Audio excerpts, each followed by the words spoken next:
तो hello guys, कैसे हो। तो आज की ये ब्लॉग है कि हम नोएडा के अंदर रहते हैं और यहाँ काफ़ी अच्छा मौसम भी है। फ़िलहाल तो बारिश का मौसम हो रहा था अभी, तो मौसम काफ़ी अच्छा क्लीन है। तो यहाँ पे दिख रहा है जो अभी कंपनी बन रही है, कई सोसाइटी भी है और हमारे पीछे और भी मेट्रो स्टेशन है जो कि यहाँ पे सेक्टर 142 में पड़ता है। और यहाँ पे अच्छा नज़ारा है, आपको मेट्रो देखने को मिलेगा। यहाँ से हमारे से मेट्रो दिखता है। तो गाइस काफ़ी अच्छा नज़ारा है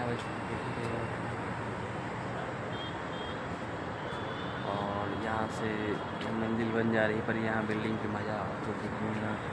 और वो पीछे यहाँ पे नई बिल्डिंग तैयार होने वाला है हमारे बगल वाले को।